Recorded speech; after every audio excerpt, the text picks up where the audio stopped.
finish your do now, turn your homework in, and interpret your objectives.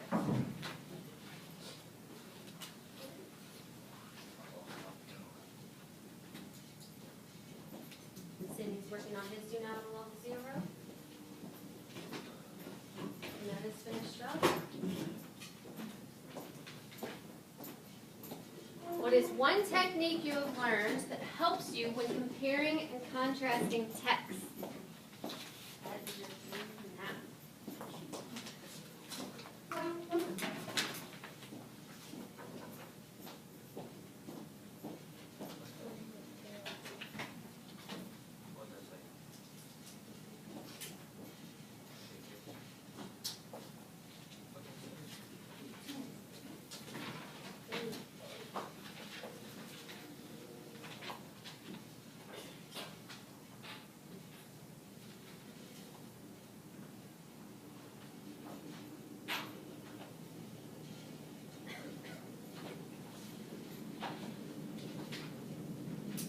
About a minute left for your do now.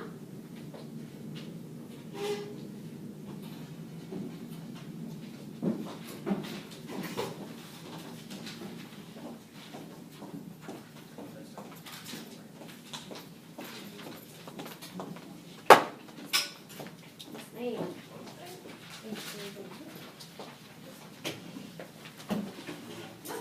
Just one sentence. Complete sentence. Raquel started with her do now. Is that table?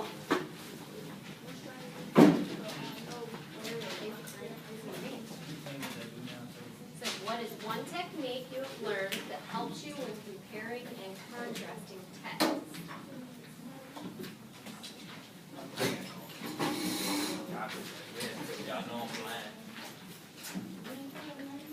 We need to get your eyes checked, Darius. Okay. All right, so go ahead and put those do nows in the center of your table, please. I'm collecting them now. Starting with table 5. Do nows? Don't worry about it, it's okay. So I'm collecting your do nows right now, which should be in the center of your table. Thank you. Thank you.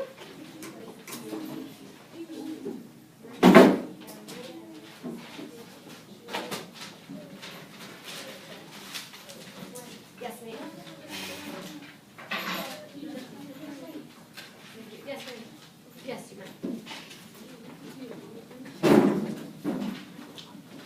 All right.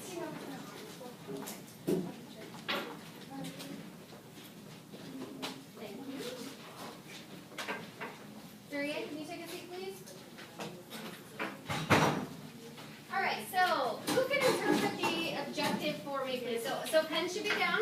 You don't need to write the objectives down now. Just pens down. Pens down, Sydney. Orange got his pen down. Ready to go? Jada has her pen down. Ready to go? Shayla and Kiara and Byron have their pens down. So everyone's eyes should be up here. Byron. Okay. Put your hands down. Who can interpret the objective for me? Kiara, what does it say? I can't compare and contrast people, places, and ideas within them. And what does that mean? You can tell the differences between things and Good. So you can tell the differences, sit up, and the similarities between different things. Everybody repeat after me. I can compare and contrast. Here, I don't see that. People, places, and ideas within various texts. Very good. A little louder tomorrow, but very good. Okay, so we did our do now. We went over our objectives. We're going to do a short compare and contrast mini lesson, and then we're going to go into something that we've been talking about regarding segregation, comparing and contrasting that. And then you guys get to be reporters tonight and do a little bit of interviewing. Okay? All right. This should be fun. So, what we're going to do first is actually just look at our anchor chart and look at what comparing and contrasting is. So when you compare and contrast something, you look for ways that people, places, or things are alike or different. So similar or different. To compare and contrast, you look for related subjects that are being described. Have you ever heard the term comparing apples to apples? Apples to apples. So what that means is when you're going to compare something, you have to compare two things that are similar. You can't really compare an apple and an orange because they're two different fruits. Yes, they're fruits, of course, but they're not similar in color or taste. So you always want to make sure when you're comparing and contrasting things, two things, put your pen down on each other. You're comparing and contrasting apples to apples. Okay. So search for words that signal comparison, such as like, both, and also. Can anybody think of another word that signals a comparison? Yes, ma'am? As well as, okay. Anything else? Yes. Or?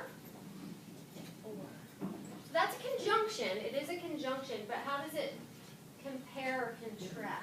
Or compare, rather. If you say a word to describe something, you would say or, and then you would put it down the actual definition. Okay. Okay, that would work. Yeah, absolutely. Tanisha? Also. Very good. Also. So for words that signal contrast, there are ones such as although, however, unlike, but. Can anybody think of another one, Shayla? On the other hand. On the other hand, okay, good, good. So when we're reading text, we always want to look for those clues, those words that tell us if things are similar or different, okay? So let's look at an assignment or a short passage real quickly. Of course, I already lost it. We're going to look at this together real quickly. Your exit ticket is actually on the other side of this, so please don't get rid of it. Put your name on it, please.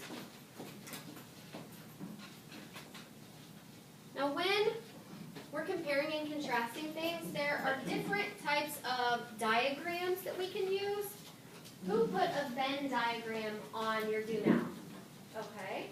So a Venn diagram can be used to compare and contrast texts or items. What else can be used? What other techniques have you learned that help you when comparing and contrasting texts? Pearl? You can look on the internet to get ideas. You can. Does anyone have any specific ideas? What did you put on your do nows? Durian, what did you put? What is one technique you've learned that helps you when comparing and contrasting texts? Cause and effect. Cause and effect. Good. What else? Myra? Oh, yeah, can you explain that a little bit more, Durian? Like how? Well, it's a good thought. It's a good idea. Just explain a little bit more for us.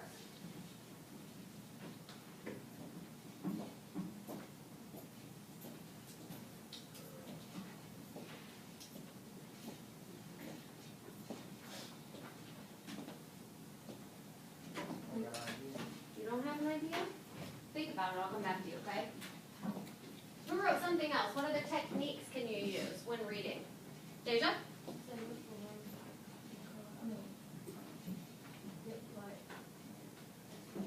Good. So look for words within the text, and we just talked about that. So maybe underlining words as you go. What else? Byron, what did you put? I put underline keywords. Underlining keywords. Okay. What else, Jada? Looking for words that are similar. Okay. Maybe looking for words that have been repeated. Repetition. What other types of diagrams have you guys used before? Have you ever used any other diagrams? Like a T-chart? That's what Deja said. Anything else? Any other ones?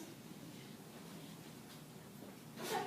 Well, we'll look at some different ones while we're working on comparing and contrasting. So right now what I want to do is look at this text that I just gave you.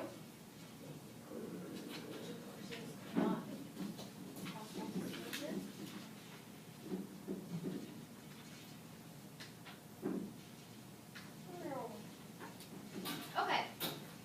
So I'm going to actually read this aloud and model for you how I would compare and contrast the ideas within it, okay? So it says, read the following passage. As you read, think of what two subjects are being compared and contrasted. Look for words that signal similarities and differences, and look for qualities that are similar and different in the two subjects. So riding a bus can be a noisy experience. Ooh, that sounds like a topic sentence to me. That tells me a lot about what this paragraph or passage is going to be about. Besides the chatter of other passengers, the sounds of the bus and the road all compete for your ear's attention. The engine rumbles under the floor, the metal walls vibrate, and traffic roars outside the windows.